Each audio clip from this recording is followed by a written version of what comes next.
let's face it, some games just don't succeed. They had the budget, a ton of marketing, and so it didn't last. That doesn't mean there was no good content in it. Hi folks, it's Falcon, and today on gameranx, 10 genius missions in flop games. Starting off at number 10, Marvel's Avengers to Find Olympia. What's weird about Marvel's Avengers is that there's a shell of a great game in here, but it is all held down by that games as a service junk tied around its ankles like a ball and chain.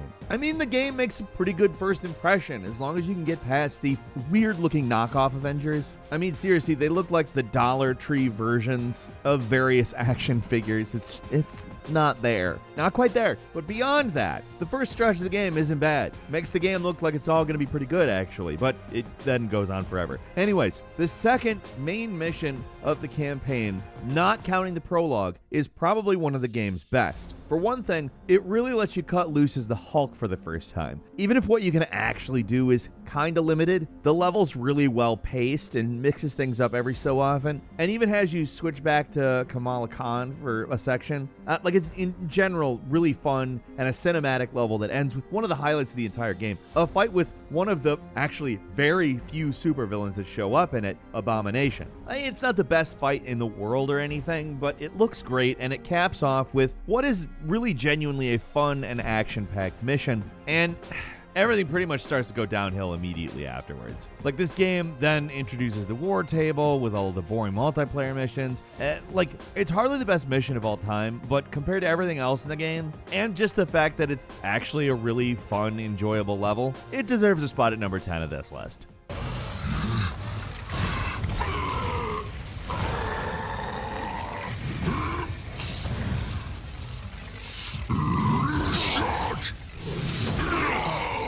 And number 9 is Hitman Absolution's Shaving Lenny. Absolution is no doubt the black sheep of the Hitman series, and with the 3 recent games all being probably the best Hitman games of all time, it's easy to overlook Absolution as simply being a misstep and not a lot more. It's easy to write off completely, but there are a few bright spots here and there. What makes this game different from other Hitman games is how it tries to be more of a linear adventure. Instead of being a series of open-ended assassination missions, it ends up giving us a lot of more confined environments and less options. There's still a few of the more traditional Hitman missions in the game, and all of them are pretty much the standouts. At the end of the day, the best missions in this game still aren't as good as pretty much any of the individual missions from any of the recent games, but that doesn't mean they're terrible. Shaving Lenny, in particular, is a standout. In this mission, you're tasked with taking out members of the Hope Cougars, and there are a few fun methods for taking out each of these guys. The level itself is also visually cool, too, taking place in a pretty unusual setting for a Hitman game. The area is dense, detailed, and really well designed, even if it has to be split into 2 parts. Some people prefer other missions like the Chinatown one, but for me, this one was the most interesting environment combined with the most fun kills. And like I said, it's not as good as anything in the later Hitman games, but for Absolution, definitely one of the best.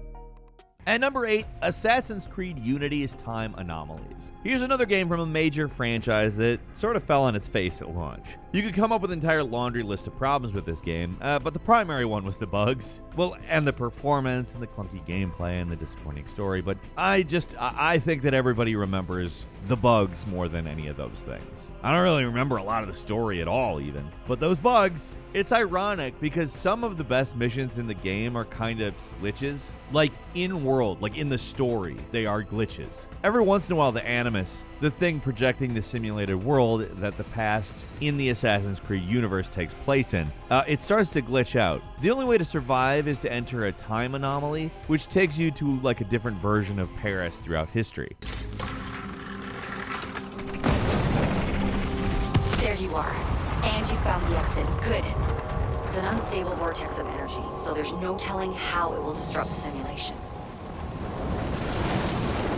The first takes you to turn of the century Paris and has you dodging trains, getting a good look at the Eiffel Tower, and an under construction Statue of Liberty. Pretty much all these missions are pretty scripted, but it's a really fun little amusement park ride through a much more modern version of Paris than the one you see in the game. The second anomaly takes you to Paris during World War II, where you get to climb the Eiffel Tower, and you're basically getting shot at by German planes. The final anomaly is actually the least interesting. It takes you back to medieval Paris, where you go under the Bastille. It's not as wild as dodging planes, experience, but it's also still a pretty cool adventure. None of these missions needed to be there, and they add almost nothing at all to the story. But being able to go on short little tours of different versions of the same location is a brilliant idea, and they only take a few minutes each to complete, but they add so much to the game. And number 7, The Order 1886, Agamemnon Rising. For a mostly mediocre and forgettable launch game, The Order 1886 does have a real standout mission, the one where you infiltrate the blimp. The actual plot that's supposed to be happening is kind of muddled and weird. Like, your dudes know that rebels have infiltrated the crew, but instead of just like interrogating soldiers to find out who's a fake, they just sort of sneak around and choke everybody out. Then when the shooting started, where were all these rebels hiding anyway? So story-wise, the sequence is a little shaky, but the actual mission itself is breathtaking. From the starting sequence where you rappel down the side of a blimp with all of London below to this ornate interior, it's just an all-around amazing mission that still holds up. Like, most of these visuals look like they could be from a PlayStation 5 game, not a launch PS4 game. There's even a fun moment where you're supposed to stop an assassination by identifying any fake guards in a large room. It's a little too basic to be called brilliant, but it's a really interesting moment. This one is all environmental details and visuals for me. The gameplay, not revolutionary, but again, like, this game was kind of a short game and a little half-baked in terms of most of the other elements, but I feel was kind of intended to be a tech demo of PS4 and therefore was really linear, really specific, and really good-looking. Like, impossibly good-looking for its time. Of course it deserves a spot on this list. And number 6 is Silent Hill Downpour, and we're basically just talking about the side quests here. Because you see, Downpour is kind of a boring game overall. Main story is nothing to write home about. Nothing particularly new happens, but if there's one good thing about this game, it's the side quests. Now, there's not much incentive for doing these things in terms of in-game rewards, but in terms of creative design, this is where the game actually does interesting things. Like, your reward is that these parts of the game are good.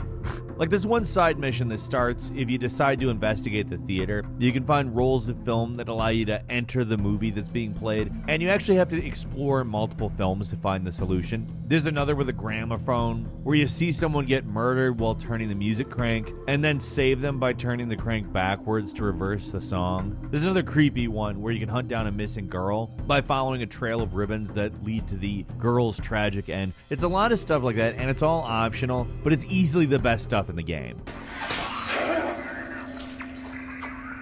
And number 5 is Duke Nukem Forever's Duke Burger. Duke Nukem Forever is a universally reviled game for a good reason. The shooting is bad, the humor is sophomoric and stupid, not in a good way, the level design is dull, and the list goes on. It's not a good game. Like, some of the humor you could get away with if it were a good game, it's not. That doesn't mean the entire thing is terrible.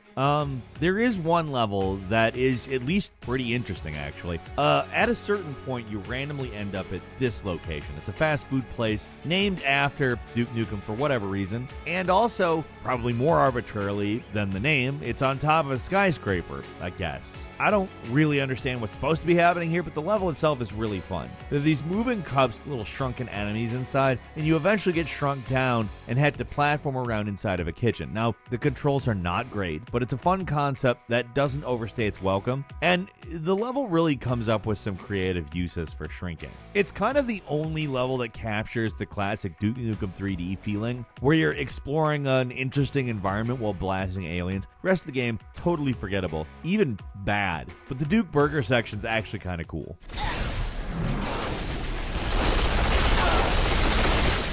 And number 4 is Hold the Line from Watch Dogs in the Bad Blood DLC.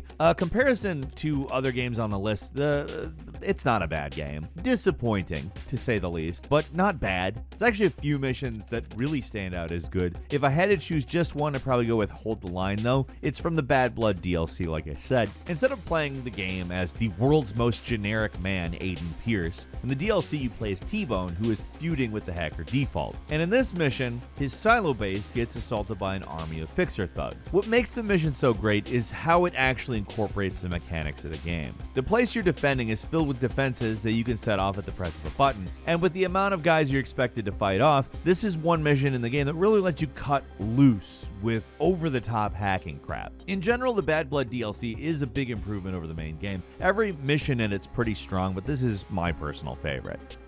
At number 3, Medal of Honor Warfighter's vehicle levels. Now, EA's short-lived attempt at Call of Duty's crown gave us the very forgettable Medal of Honor reboot and its sequel, Warfighter. And while they're nothing to write home about, Warfighter at least had some pretty great vehicle levels. Now, driving sections are definitely not unique to these kinds of games. Call of Duty is filled with them, but for some reason, Warfighter's version is some of the best in terms of both presentation, gameplay, and spectacle. The first one occurs relatively early and has you chasing down a car through the streets of Karachi, Pakistan. You start off at a port, then through some kind of industrial plant, and then through narrow streets in a small village. The level of immersion going on is fantastic, with dust and mud coating the windshield, and your guy realistically using the handbrake when you make sharp turns. There's even a moment where you have to slowly weave through dense traffic, and you never see these in car chases. The second vehicle level, called Hello in Dubai, has you kidnapping a banker named Hassan and escaping through the modern streets of Dubai while being chased by security forces. Like, there's a real urgency to the mission that adds a layer of authenticity to it, and the way it's paced makes it feel a lot more real than the sometimes overly quick pacing of Call of Duty driving sequences. The rest of the missions in the game are basically just Call of Duty style shooting galleries, but these two missions really stand out for being unusually well paced and incredibly thrilling.